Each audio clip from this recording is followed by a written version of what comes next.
हरे कृष्णा कृष्णा कृष्णा हरे हरे हरे राम राम राम हरे हरे।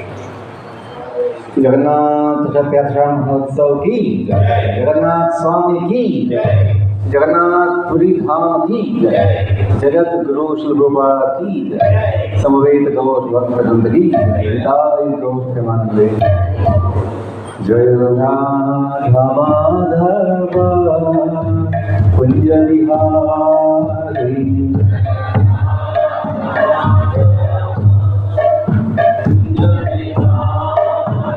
जय राधा माधव कुंज बिहारी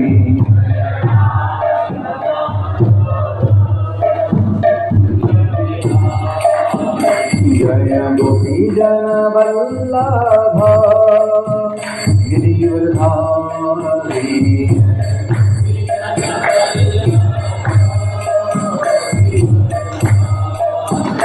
जय गोपी जन वल्लभ गिरिवरधारी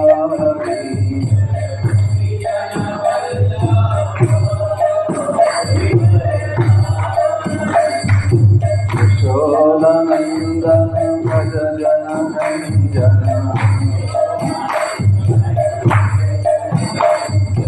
यशोदानंदन भज जन रंजन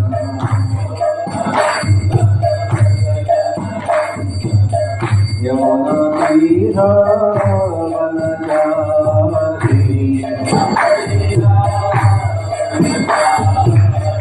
यमुना तीरा वनचारी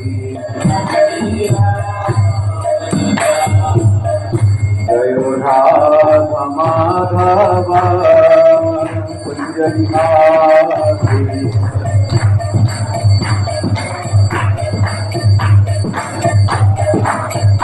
जय राधा माधव कुंज बिहारी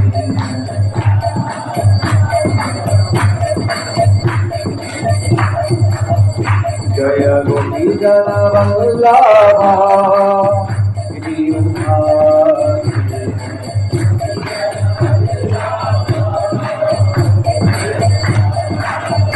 जय गोपी जन वल्लभ गिरिवरधारी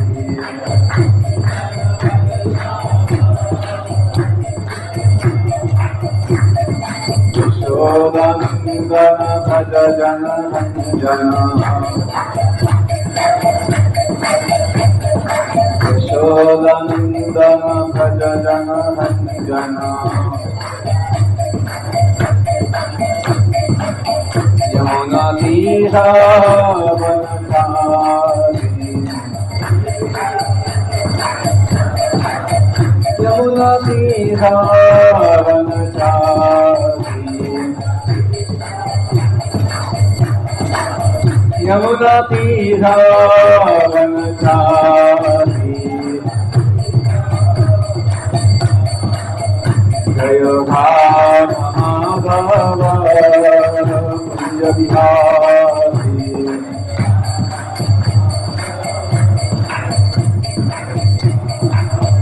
जय राधा माधव कुंज बिहारी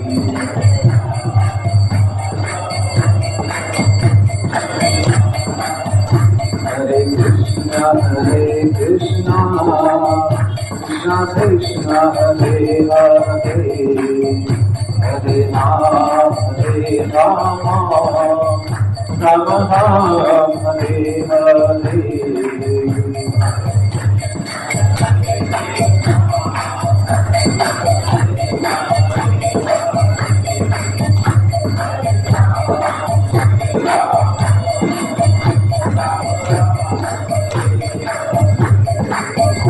हरे Krishna Krishna Krishna Hare Hare Hare Ram Ram Ram Hare Hare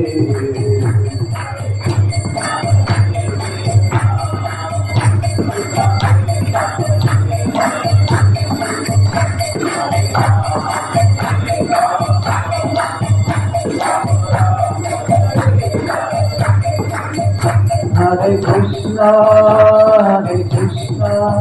Krishna Krishna, Hare Hare, Hare Rama, Rama Rama, Hare Hare.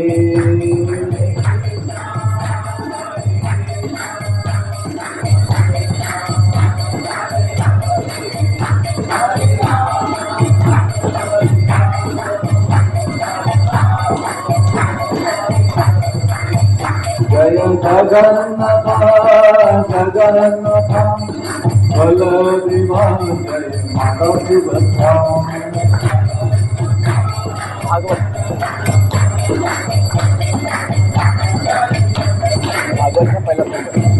Jai Krishna Balaram, Krishna Balaram, Krishna Balaram, Jai Vrindavan.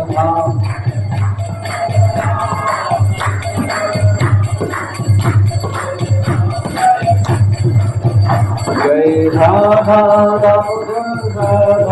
Damodara.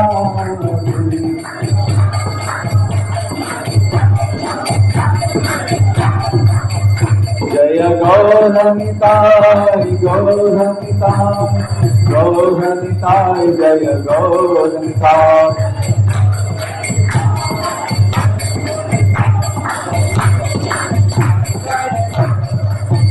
Jaya Jaya Prabhupada, Prabhupada, Prabhupada, Jaya Jaya Prabhupada.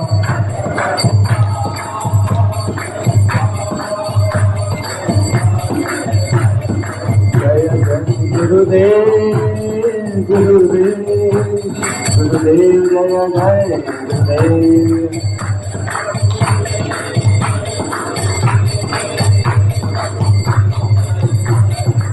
Nitai Gaur Hari Bol, Hari Bol, Hari Bol, Nitai Gaur Hari Bol.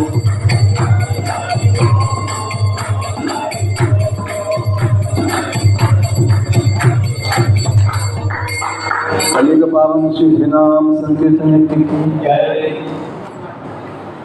संवेद गौर भक्त वृंद की जय। ग्रंथराज भागवत महापुराण की जय। जगत गुरु सुगोपाल की जय। समर्पिताय गौर प्रेमानंदे। ओम नमो भगवते वासुदेवाय।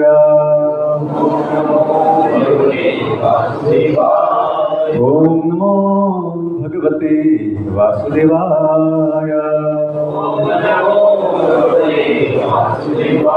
ओम नमो भगवते वासुदेवाय।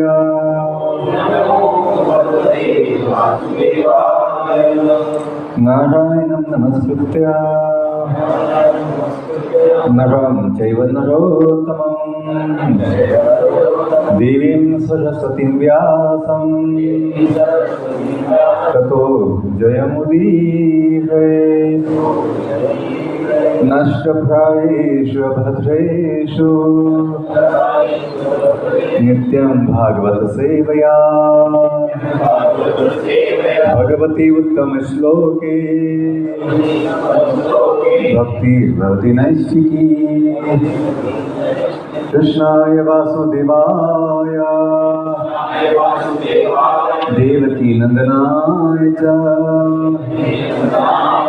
नंदगोपकुमाराय गोविंदाय नमो नमः। हरे कृष्ण।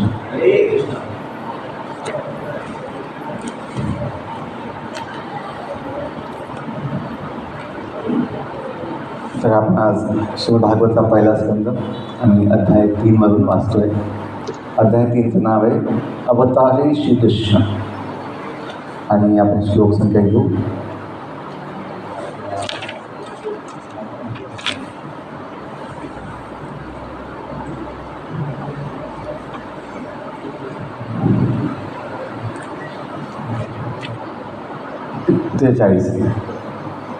स्कंद 1 अध्याय 3 श्लोक संख्या 43।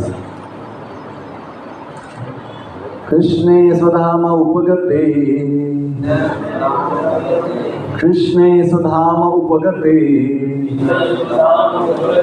धर्मज्ञानादिभिः सह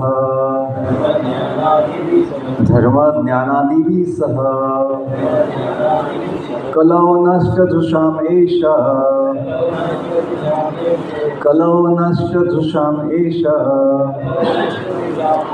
पुराणार्को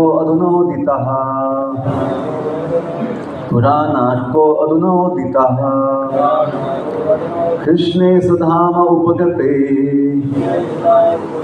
धर्मज्ञानादिभिः सह कलौ नष्टदृशाम् एष पुराणार्को अधुनोदितः. तुम्ही म्हणा.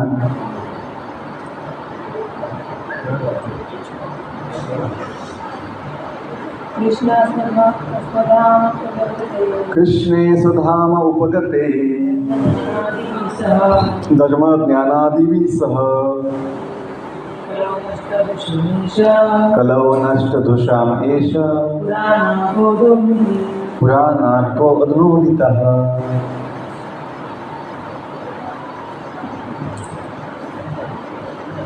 कृष्णे स्वधाम उपगते धर्मज्ञानादिभिः सह कलौ नष्टदृशाम् एष पुराणार्को अधुनोदितः.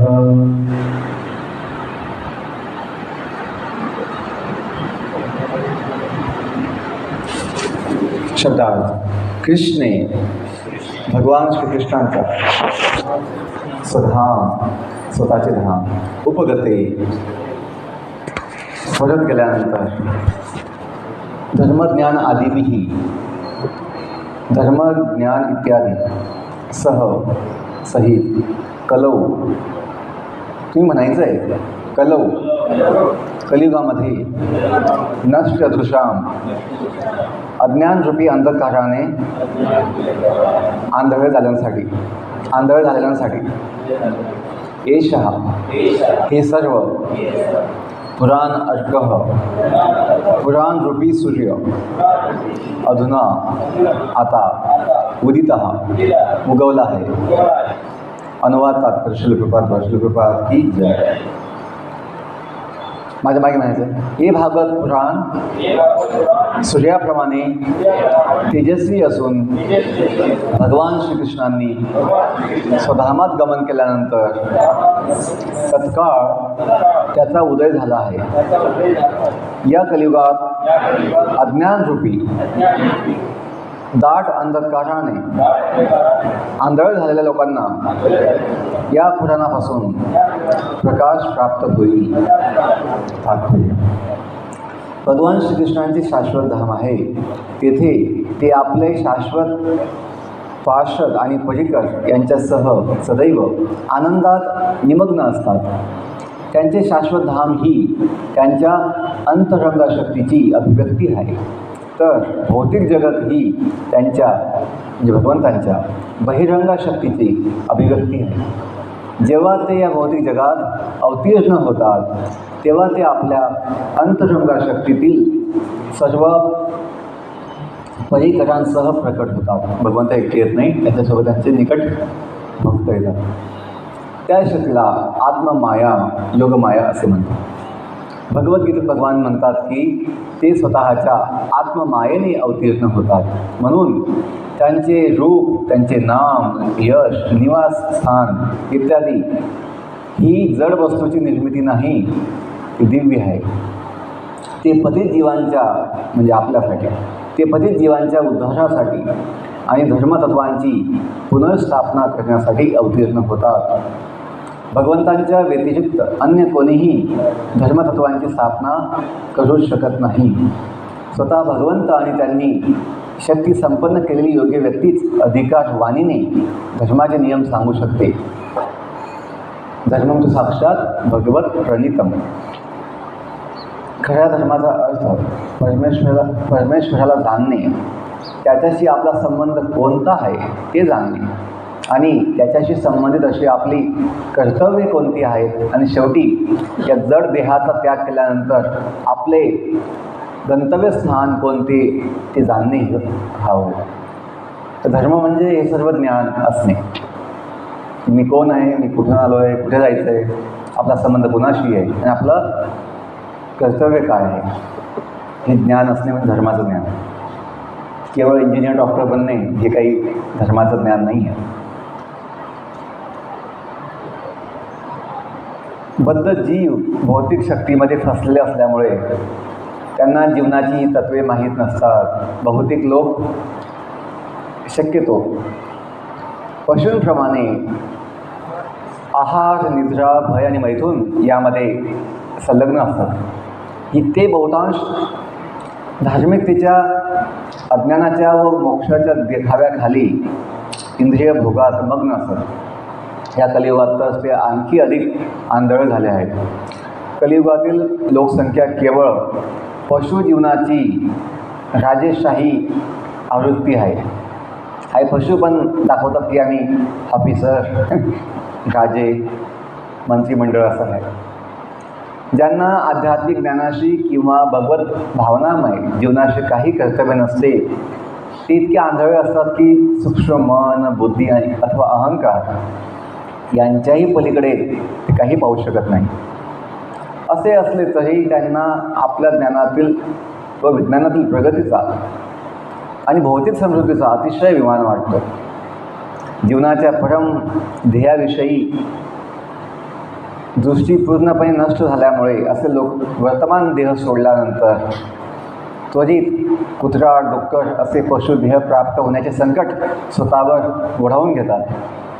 भगवान श्रीकृष्ण हे कलियुगाच्या पूर्वी नुकतेच प्रकट झाले होते आणि कलियुगाच्या आगमनाच्या समयी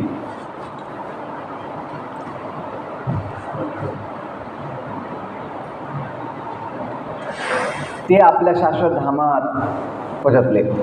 आपल्या उपस्थितीत त्यांनी आपल्या कार्यांद्वारे सर्व गोष्टी प्रकट केल्या.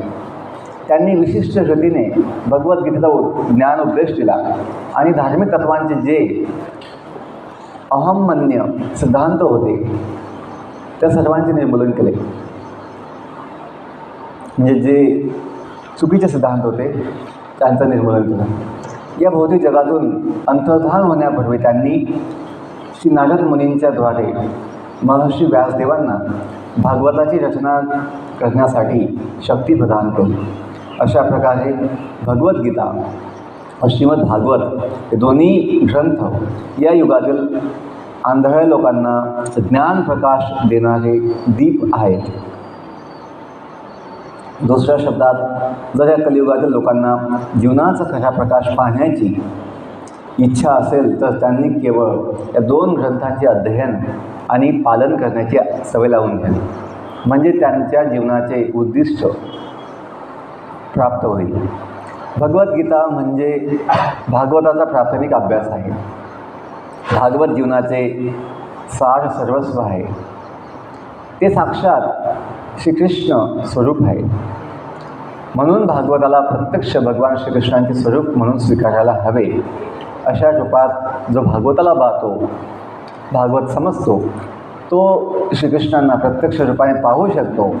भागवत आणि भगवान श्रीकृष्ण अभिन्न आहेत. ओम अज्ञानतिमिरन्धस्य ज्ञानाञ्जनशलाकया चक्षुः मिलितमेन तस्मै श्रीगुरुवे नमः. श्रीचैतन्यमनोभीष्टं स्थापितमेन भूतले स्वयं रूपा कदा मह्यं ददाति स्वपदान्तिकं. वन्देऽहं श्रीगुरो श्रीयुतापदकमलं श्रीगुरोन् वैष्णवांश्च श्रीरूपं साग्रजातां सहगण रघुनाथान्वितं तं सजीवं साद्वैतं सावधूतं परिजनसहितं कृष्णचैतन्यदेवं श्रीराधा कृष्णपदान् सहगण ललिता श्रीविशाखान्वितं.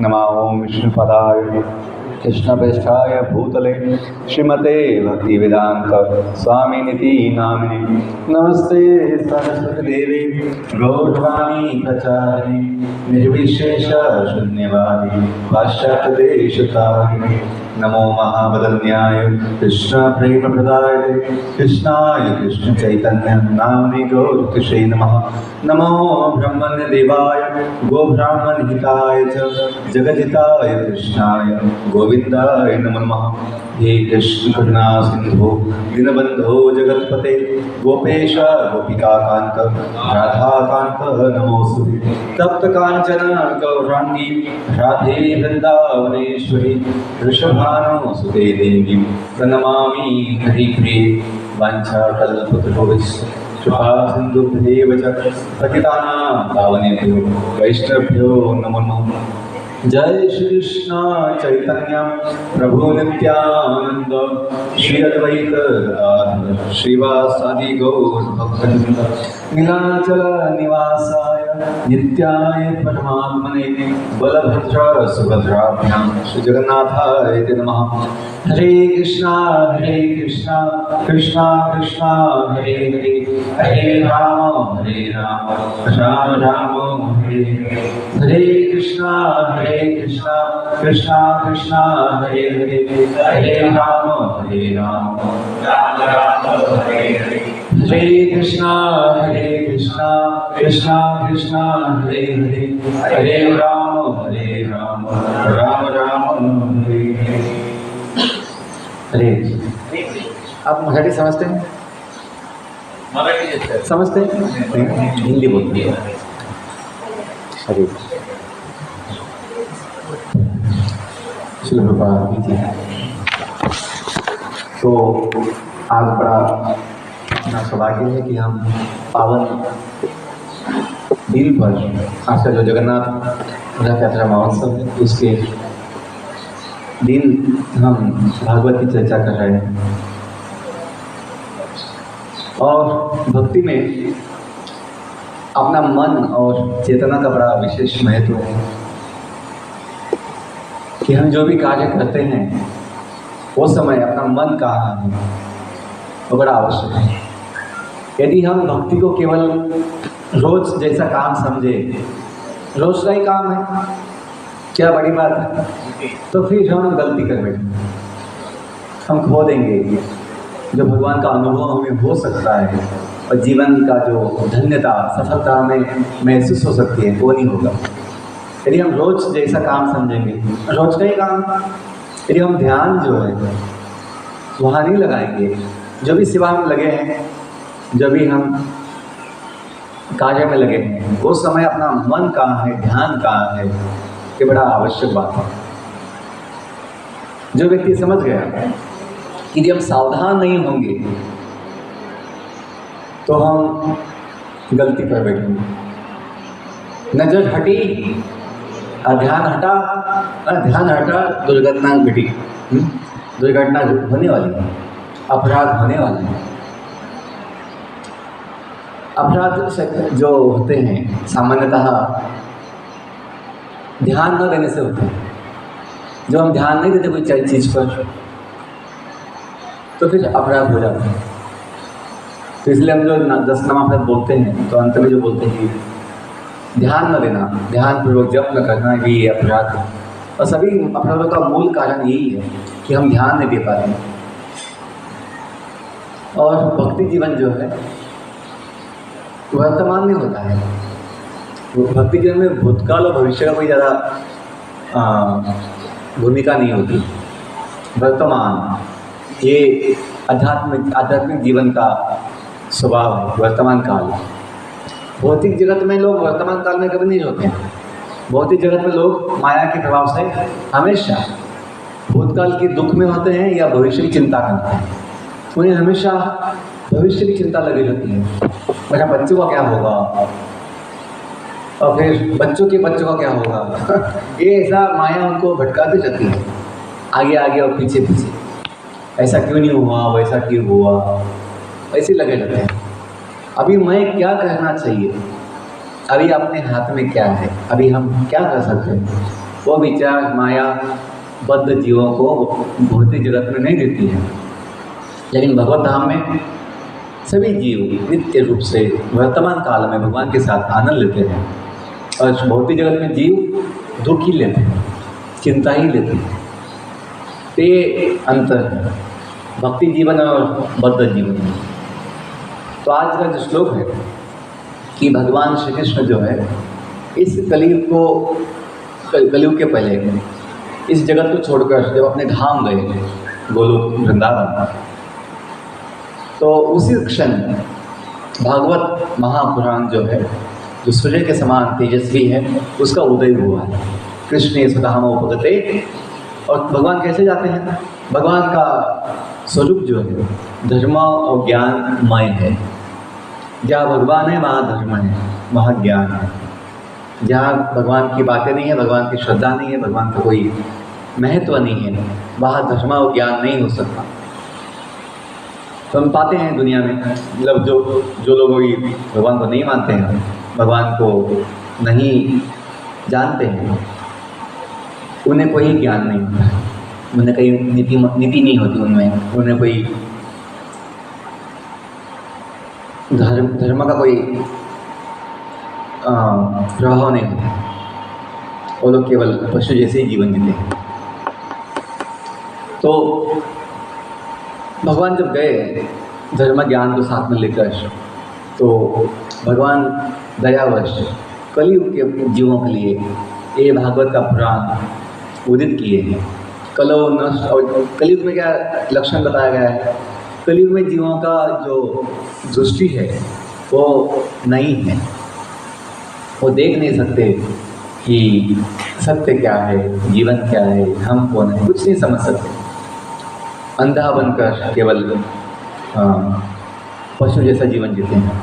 तो भगवान को दया आती है कि कलयुग के जीवों का उद्धार होना चाहिए, इसलिए भगवान इस भागवत पुराण को उदित किए हैं। भगवत गीता तो भगवान नहीं दिए थे, महाभारत युद्ध के समय गीता का ज्ञान उपदेश दिए थे, लेकिन भगवत गीता के जो तत्व हैं, जो सिद्धांत है, उसका पालन कैसे किया जाए, भक्ति कैसे की जाए, ये उदाहरण गीता में नहीं है। इसलिए भगवान भागवत को प्रकट किए कि गीता के उपदेश भक्तों ने पालन कैसे किया है, वो समझाने के लिए, वो दिखाने के लिए, क्योंकि हमें उदाहरण चाहिए पालन करने के लिए, प्रेरणा उत्साह आने के लिए। तो भागवत में असंख्य भक्तों का जीवन है, चरित्र है, जहाँ हम देखते हैं कि बच्चों ने कैसी भक्ति की, युवाओं ने कैसे भक्ति की, जो बूढ़े हो गए ज्येष्ठ लोग उन्होंने कैसी भक्ति की है, जो गरीब है उन्होंने कैसे भक्ति की, जो अमीर थे उन्होंने कैसे, जो छोटे पद पे थे उन्होंने कैसे भक्ति की, जो बड़े पद पे थे, राजा थे, उन्होंने कैसे भक्ति। तो सभी प्रकार के उदाहरण हम भागवत में पाते हैं। तो सभी प्रकार के जीवों के लिए सभी प्रकार के उदाहरण प्रस्तुत है। इसलिए ये भागवत जो है सूर्य के समान कहा गया है। पुराणों अर्को, अर्को मतलब सूर्य, पुराणों अर्को अधुना उदिता, जो तेजस्वी है, दीप्यमान है, और ये सूर्य का प्रकाश जैसे हमें ज्ञान का प्रकाश दे सकता है, और सारा जो अज्ञान का अंधकार है उससे हम मुक्ति पा सकते हैं। तो यहाँ हम तात्पर्य में पढ़े कि प्रभुपाद जी लिखते हैं, भगवान का एक नित्य धाम है जहाँ वो अपने भक्तों के साथ आनंद में रहते हैं। और जब हम भी यदि आनंद चाहते हैं तो हमें भगवान के साथ जुड़ना चाहिए। यदि हम खुद अलग होकर भगवान को विमुख हो जाए तो फिर आनंद से भी हम विमुख हो जाएंगे। भगवान का स्वरूप आनंदमय है, सच्चिदानंदमय है।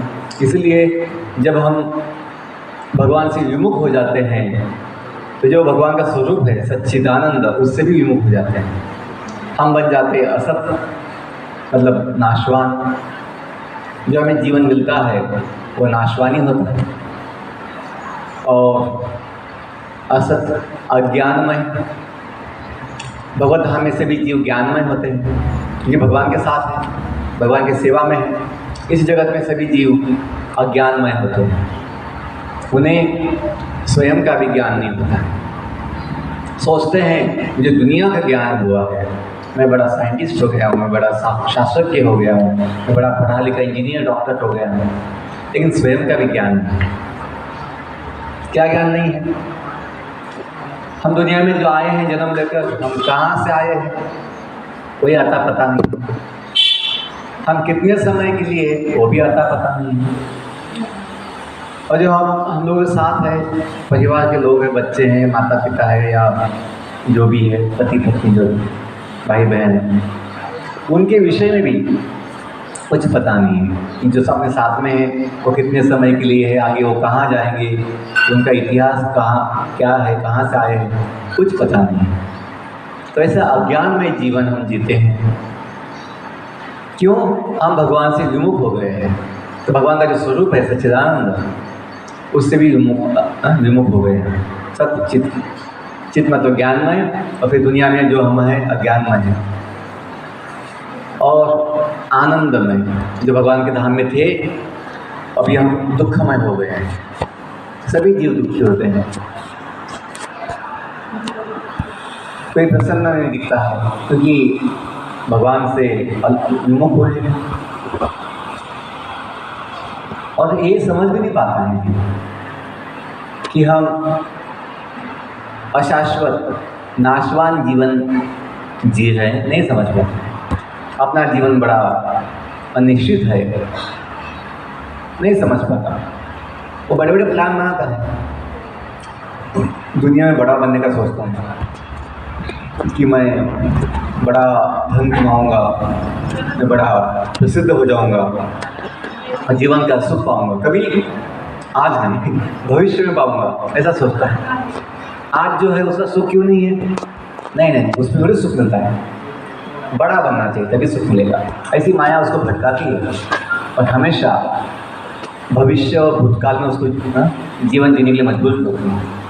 लेकिन जो व्यक्ति भक्ति में आता है, गीता भागवत ज्ञान लेता है, उस व्यक्ति को समझ में आता है कि वास्तव में सत्य क्या है, हम दुनिया में क्यों दुख पाते हैं, हम दुनिया में क्यों आए हैं, और फिर भगवान की भक्ति में जुड़ सकता है।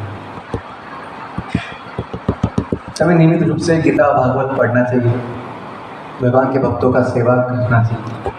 अपना जीवन एक सेवा के लिए है, ये समझकर आनंद लेना चाहिए। जीवन दुख पाने के लिए नहीं है या दुखी होने के लिए नहीं है। भगवान जो हमें जीवन दिए हैं, सभी जीवों को प्रकट किए हैं। कैसे किए प्रकट? भगवान स्वयं को असंख्य जीवों के रूप में विस्तार किए हैं, एक्सपांशन किए। क्यों? आनंद का आदान प्रदान करने के लिए। लेकिन पति पत्नी हैं, दोनों हैं, लेकिन बच्चे नहीं होंगे, परिवार नहीं होगा, तो इतना आनंद या सुख नहीं मिलता है। जितने ज़्यादा लोग होंगे परिवार में उतना आनंद लगता है, सबके साथ एक विशेष भाव से आनंद ले सकते हैं। तो भगवान ये किए हैं कि स्वयं को पहले राधा रानी के रूप में विस्तार किए, बाद में बलराम जी के रूप में विस्तार किए, और फिर अनंत आगे जो भगवान के रूप है, विष्णु तत्व है, उनके रूप में प्रकट विस्तार किए हैं। और बाद में विभिन्न अंश जो कहलाते हैं, पहले स्वांश अवकाश स्वांश रूप विस्तार किए, बाद में विभिन्न अंश। जीव जो है विभिन्न अंश कहलाता है, जो माया के प्रभाव में आ सकता है। जो भगवान के स्वांश रूप है विष्णु तत्व, तो कभी माया के प्रभाव में नहीं आते हैं। लेकिन जो विभिन्न अंश है, जीव तत्व जो है, 3 तत्व हैं, विष्णु तत्व, शिव तत्व और जीव तत्व। तो विष्णु तत्व हम समझते हैं कि भगवान के ही मूल स्वरूप जैसे है। शिव तत्व जो है बीच में आता है कि भगवान से अलग भी है और अलग नहीं भी है, ऐसा वो शिव तत्व है। भगवान विष्णु स्वयं शिवजी बनते हैं, इस जगत का जो विभाग है, प्रलय का विभाग, विनाश का विभाग, तमोगुण का जो विभाग है, उसको संभालने के लिए। और इसलिए भगवान शिव और भगवान विष्णु में ज़रा अंतर नहीं है, केवल उनका भाव अलग है। तो जीव तत्व जो है ये माया के प्रभाव में आ सकता है, और हम आए हैं इसलिए हम भगवान को भूल चुके हैं या माया के वश में हो गए हैं। तो इन जीव तत्वों को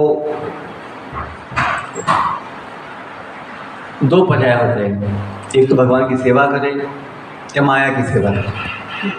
जैसे बोलते हैं शक्तियाँ, अंतरंगा शक्ति, बहिरंगा शक्ति, और दोनों के बीच में तटस्थ शक्ति।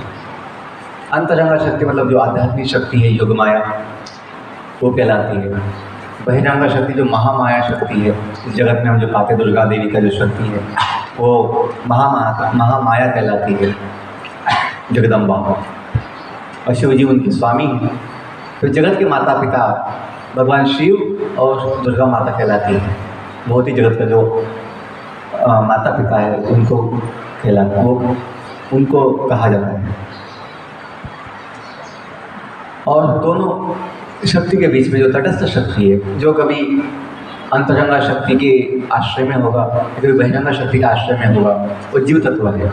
जैसे कोई समुद्र होता है, समुद्र के बाहर जमीन होती है, और जमीन और समुद्र के बीच में तट होता है, बीच, दोनों के बीच में बीच होता है, तट होता है, बीच में, बीच का किनारा, जहाँ कभी पानी आता है या कभी वो पानी से मुक्त हो जाता है। मतलब क्या है, वो तट पे दोनों होता है, कभी तट में कभी पानी होता है, कभी नहीं होता है, कभी जमीन होती है। तो वैसे जीव जो है कभी भगवान के आश्रय में होता है, योग माया में, या कभी महामाया के आश्रय में होता है। तो ये अपने ऊपर है कि हमें किसका आश्रय लेना है, किसकी सेवा में जीना है। सेवा तो करना छूटने वाला नहीं है, सेवा तो करनी पड़ती है। हाँ, अंतर ये है कि माया में हमें लगता है कि हम सेवक नहीं हैं, हम मालिक हैं। ये भ्रम हमें माया देती है और ये भटकाती है। दुख पाते पाते ही हम सोचते हैं कि हम सुखी हैं।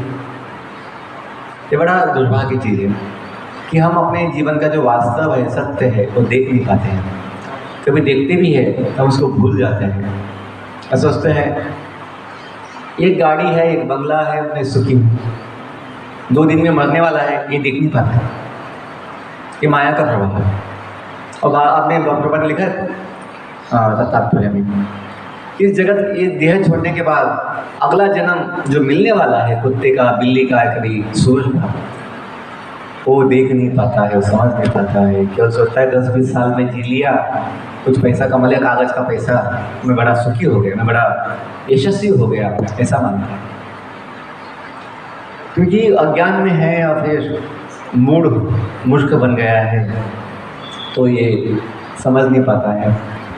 इसलिए हम सबका सौभाग्य है कि श्रील प्रभुपाद की कृपा से हम ये ज्ञान सुन पाए हैं, समझ पाए हैं और भगवान की भक्ति में लगे हैं। अभी बस ये आवश्यकता है कि हमें निश्चय करना चाहिए कि भगवान, अभी आपकी सेवा छोड़कर हम कहीं नहीं जाएंगे, हम आपको छोड़ के कहीं नहीं जाएंगे, हमें क्षमा कीजिए, हम आपसे विमुख हो गए, हम आपसे अलग हो गए और आपको भूल गए। हमें पुनः आपकी सेवा में लीजिए, आपका आश्रय दीजिए, अभी हमें आपसे दूर मत कीजिए। यदि ऐसा भाव होगा तो अवश्य भगवान क्या बोलेंगे, तथास्तु। क्या बोलेंगे, तथास्तु। जीव जो भी इच्छा करता है, भगवान क्या बोलते हैं, तथास्तु, वैसा ही होगा, वैसा ही हो। क्योंकि भगवान माता पिता है, बच्चे जैसे इच्छा करते हैं वो माता पिता देते ही रहते हैं। तो भगवान तो सबके परम माता पिता है, इसलिए भगवान किसी जीव को निराश नहीं करते। समझाते हैं कभी सही गलत क्या है, लेकिन यदि जीव नहीं मानता है तो बाद में बोल देते हैं तथास्तु, जैसा तू चाहता है वैसा ही हो। हाँ, लेकिन अपने कर्मों का फल भोगने के लिए भी तैयार रहो। इच्छा तो कर लिया, प्रधानमंत्री बनना है, राष्ट्रपति बनना है, उद्योगपति बनना है, दुकान का पति बनना है वो तो बड़ा इच्छा कर लिया, लेकिन उसके बाद जो कर्म के फल भोगने पड़ेंगे वो भी भोगो, उससे कोई मुक्ति नहीं है।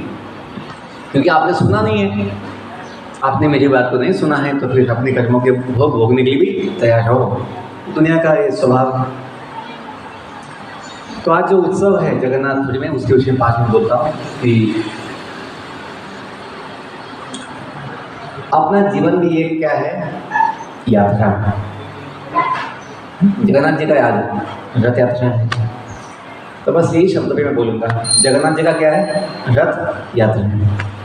तो हम भी समझना चाहिए कि अपना भी एक जीवन का क्या है, यात्रा है। भगवान अपने मूल धाम आना चाहते हैं, आते भी है, अपने भाइयों बहन को लेकर बड़े आनंद में आते हैं, भक्तों के साथ आते हैं। जो द्वारका का जो प्रतीक है या कुरुक्षेत्र का जो प्रतीक है, शिव मंदिर, वहाँ से निकलकर गुंडीचा मंदिर में आते हैं, जो वृंदावन का प्रतीक है। तो हम भी इस भौतिक जगत से निकलकर अपने मूल धाम, अपने मूल स्थान जो नित्य है, शाश्वत है, सच्चिदानंदमय, हम जहाँ से आए हैं पहले जगत में, वहाँ जाने का विचार करना चाहिए। क्योंकि जीवन में आगे जाना ही है, कोई रुकने वाला तो नहीं कहीं पे एक जगह पर, आगे हमें जाना ही पड़ता है। क्योंकि जीवन क्या है, यात्रा है। तो जीवन की यात्रा में हम क्यों ना अपनी जगह पर, हम जहाँ से आए हैं वहाँ जाए। वो जगह कौन सा है, भगवान गीता में बताते हैं कि न तद भासयते सूर्यो न शशांक न पावकः यद गत्वा न निवर्तन्ते तद धाम परमं मम। भगवान जो बताते हैं कि वो धाम कैसा है, जहाँ सूर्य और चंद्र की आवश्यकता नहीं है, बिजली की आवश्यकता नहीं है। वहाँ दिव्य ज्योति, ब्रह्म ज्योति है, जो चिन्मय और ज्ञानमय सच्चिदानंदमय धाम है।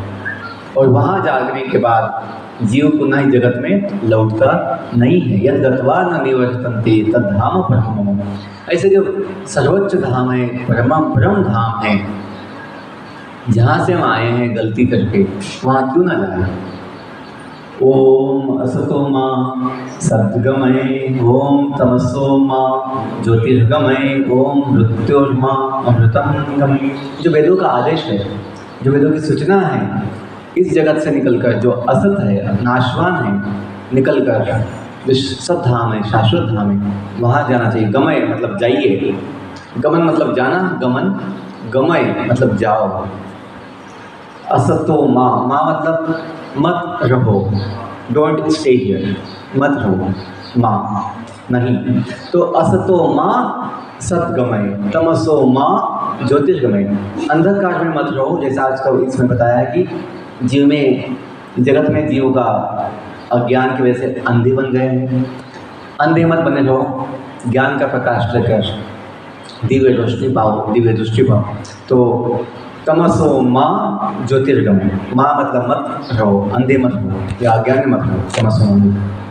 मृत्युर्माँ, मृत्यु लोक में मत रहो, जहाँ कौन से पल, कौन सा क्षण किसका मृत्यु हो जाए पता नहीं, इसलिए कहते हैं जगत को मृत्यु लोक।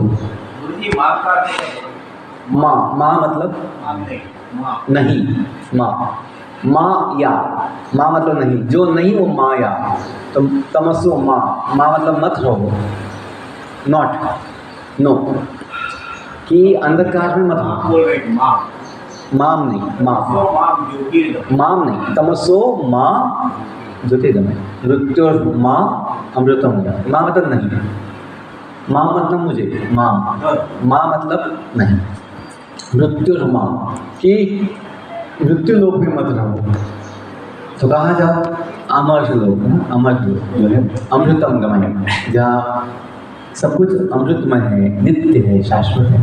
तो भगवान जगन्नाथ जी अपने भाई बहन के साथ अपने घर, अपने मूल धाम वृंदावन आते हैं, गोपियों के साथ, गोपियों के घर में बैठकर। तो हम भी जो भक्ति का दिव्य पद्धति है उसको अपनाकर भक्ति के रथ में बैठकर, सेवा के भाव के रथ में बैठकर भगवत धाम जा सकते हैं। और जैसे गोपियों ने जो रथ बनाया था वो अपने मन का रथ बनाया था, चित्त का रथ बनाया था, हृदय में बिठा कर वो वृंदावन ले गए थे, अपने साथ ले गए थे। मतलब ये संभव है, यहाँ लकड़ी का ही रथ चाहिए ऐसी आवश्यकता नहीं। वो तो हम यदि संभव है तो करते हैं, लेकिन उसके बिना भी अपने चेतना के रथ में बिठाकर सब कुछ पा सकते हैं, तो भगवान के धाम भी जा सकते हैं। इसलिए संत तुकाराम महाराज जो है वो कहते हैं अपने अभंग में, सुखी संसारी असावे चित्त पर ब्रह्मी ठेवावे, कि जगत में अपना जो भी है उसमें सुख होना चाहिए, समाधान की जो है बड़ी बात है, और चित्त जो है हमेशा पर ब्रह्म भगवान में होना चाहिए। वो संभव है क्योंकि चेतना जो है आत्मा का मुख्य लक्षण है, तो चेतना को हम जहाँ चाहें वहाँ लगा सकते हैं। और नाम जप जो है उसके लिए ही है, क्यों अपनी चेतना को भगवान के नाम में लगाकर भगवान के साथ हमेशा जीवन का आनंद ले सके। हरे कृष्णा कृष्णा कृष्णा हरे हरे, हरे राम राम राम।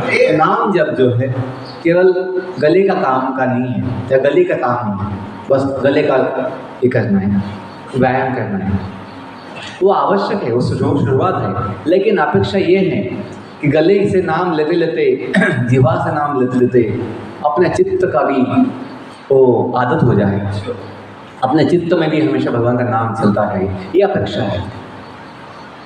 शुरुआत गले से होगी, शुरुआत जिह्वा से होगी, जिह्वा आदौ, लेकिन वहाँ अंत नहीं होता है। जब जिह्वा से काम नहीं हो पाएगा तो आगे हमें चेतना से नाम जप आना चाहिए। तो अपेक्षा है कि 24 घंटा संभव है, जिह्वा से 24 घंटा संभव नहीं है, गले से संभव नहीं है। लेकिन जब हम जिह्वा से कोई प्रयास करते हैं तो आगे जब जिह्वा से नहीं हो पाएगा तो हमें चित्त से, अपनी चेतना से भी वो नाम जप होना चाहिए या आना चाहिए। और जब वो होगा तो अपना जो भक्ति है या जो अपना नाम स्मरण है क्या होगा, अखंड होगा। जो बोलते भगवान कि सततम कीर्तयन्तो माम, सततम कीर्तयन्तो माम, कि सतत कीर्तन कीजिए। वो जीवा से नहीं हो पाएगा, सतत गले से भी नहीं हो पाएगा, उसका एक सीमा है। लेकिन आत्मा से हो सकता है, क्योंकि आत्मा को कोई सीमा, कोई बंधन नहीं है, आत्मा को कोई समस्या नहीं, कोई बाधा नहीं है। और जब हम ये समझ पाएंगे कि भक्ति तभी अखंड हो पाएगी, जो भागवत में आता है, सवै पुंसाम परो धर्मो ये तो भक्ति अदक्षते अहितु की अप्रतिहता। अप्रतिहता मतलब जिसमें कोई बाधा नहीं होती है, अखंड जो है, खंड नहीं होता है, कोई बाधा नहीं होती है, अखंड अप्रतिहता। वो अपेक्षा है कि हम सोते भी होंगे देह रूप से, लेकिन आत्मा कभी सोता नहीं है, चेतना जगी रहती है। तो हमें वो समझकर सदैव भगवान का ध्यान होना चाहिए, भगवान का जो अनुभूति होना चाहिए कि हम अकेले नहीं हैं, हम भगवान के साथ या भगवान अपने साथ हैं। तो अपनी यात्रा जो है जीवन की इस जगत से भगवान के धाम, अपने मूल जगह धाम जाने के लिए भी हम सोचेंगे तो अवश्य भगवान हमें सहायता करें। तथास्तु बोलेंगे कि आप आ जाइए। और आज का जो उत्सव है जगन्नाथ जी का रथ यात्रा, उसी के लिए है कि हम समझे कि स्वयं भगवान भी अपने धाम आने के लिए सोचते हैं। जैसे भगवान के श्लोक में आ रहा है, कृष्णे स्वधाम उपगते। भगवान कलयुग के पहले अपनी जगत की लीला समाप्त करके अपने धाम चले गए। वो आसक्त नहीं हुए, मैंने द्वारका की इतनी बड़ी महान नगरी बनाई थी, मैंने इतना यहाँ नाम कमाया था, मैं यही छोड़ के कैसे जाऊँगा।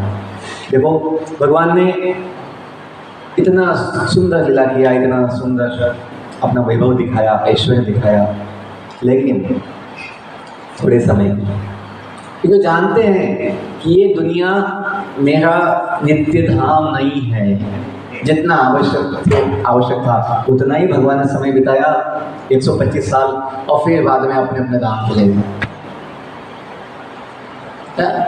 140 साल में ये 125 साल तो वो महाभारत के युद्ध के समय में। तो यदि भगवान भी दुनिया में आते हैं और फिर अपने धाम जाने के लिए तैयार रहते हैं, सभी अवतार। तो हम भी यदि भगवान के बच्चे हैं तो बाप जैसा है वैसा बेटे ने करना चाहिए। जैसे पिता ना माता पिता दिखाते हैं वैसा बच्चों ने करना चाहिए। तो यदि पिताजी अपने माता पिता भगवान जो है दुनिया से आसक्त नहीं होते हैं और स्वयं अपनी शक्ति से द्वारका को डुबा दिए थे भगवान, डुबा दिए। जैसे भगवान राम जी ने भी जो इतना महान सेतु बनाया था अपनी दिव्य शक्ति से, उसे एक बाण लगाकर बाण से नष्ट किए थे कि सेतु की अभी आवश्यकता नहीं है, यातायात के लिए समस्या होगी, इसलिए उस सेतु को अभी जो बस है वो नीचे का आवश्यक है, पानी के अंदर है, उससे कोई तकलीफ नहीं है। तो मूल सेतु भगवान ने नष्ट किया था। तो भगवान को कोई दुख नहीं होता है कि मैंने बनाया था, मैं कैसे नष्ट कर दूँ। अंत में भगवान तो एक जो अनंत कोटि ब्रह्मांड है उसको भी नष्ट करवा देते हैं। ये नहीं सोचते हैं मैंने इतने सालों तक इतने युगों तक इसको संभाला, इसका पालन पोषण किया, इसको मैं कैसे आग लगा दूँ। भगवान शिव जी के माध्यम से तांडव नृत्य जब होता है बड़ी आग प्रकट करते हैं और वो बड़ी आग से जल जाता है पूरा विश्व। फिर वर्षा, भारी वर्षा होती है, फिर जो जला है सब बह जाता है, शुद्ध हो जाता है। तो हमें समझना चाहिए कि भगवान भी आसक्त नहीं होते हैं, अनासक्त होते हैं दुनिया से। तो हमें भी अनासक्त होकर हमें भी अपने मूल धाम, अपने मूल स्थान पर जाने के लिए उत्सुक होना चाहिए। बहुत धन्यवाद। हरे कृष्णा कृष्णा कृष्णा हरे हरे, हरे राम राम राम हरे हरे। तो हम ये सीखते हैं आज के उत्सव से, जगन्नाथ जी का जो उत्सव है, कि यदि भगवान भी अपने धाम जाने के लिए इतने उत्सुक होते हैं तो हमें भी अपने धाम जाऊ देवाच्या गावा, बॅक टू बॉडी। आम्ही जातो आमच्या गावा, सोप्या शब्दामध्ये आपलं गाव जायला काही चिंता असायची आवश्यकता नहीं। अपने गाँव जाने के लिए दुख चाहिए, क्या चिंता चाहिए? अपने गाँव जाने के लिए तो ऐसे तैयार होना चाहिए। और जो व्यक्ति समझ जाता है वो व्यक्ति दुनिया की सारी चिंताओं से, दुखों से मुक्त हो जाता है। कि पता है हमें तो अपने गाँव जाना है भाई, दुनिया में कुछ भी हो। हाँ, जितना बुद्धि चलता है, जितना अपना क्षमता है, जो भी अच्छा कर सकते हैं करना है। लेकिन जब नहीं हो पाता है तो विचलित दुखी होने की आवश्यकता नहीं है। जो अपने हाथ में नहीं, बस में नहीं, उसको छोड़ देना चाहिए। और जो अपने हाथ में है, अपने हाथ में क्या है? अपने गांव जाना, अपने धाम जाना, ये अपने हाथ में है। और हम अपनी चेतना के माध्यम से जीते जी भी जा सकते हैं, ध्यान से, चेतना से जा सकते हैं। बहुत धन्यवाद। हरे कृष्णा कृष्णा कृष्णा हरे हरे, हरे राम राम। बहुत धन्यवाद। आप सभी ने बड़ा ध्यान से सुना और मुझे भी आप माध्यम से चिंतन हो पाया। तो हम भगवान जगन्नाथ जी के चरणों में प्रार्थना करते हैं कि भगवान जगन्नाथ जी, बलदेव जी और सुभद्रा माई, हमें कृपा दीजिए, हमें आशीर्वाद दीजिए कि हम आपकी भक्ति में, आपकी सेवा में निरंतर अखंड रूप से लग पाए और आपकी प्रसन्नता के लिए ये जीवन जो है समर्पित करना है। बहुत धन्यवाद। हरे कृष्ण।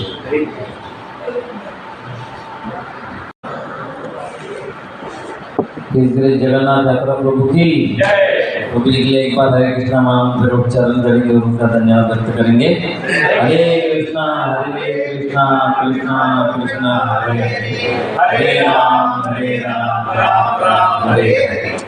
अभी दर्शनार्थी और प्रभुपाद आरती के उसके बाद सबके लिए ब्रेकफास्ट प्रसाद रहेगा।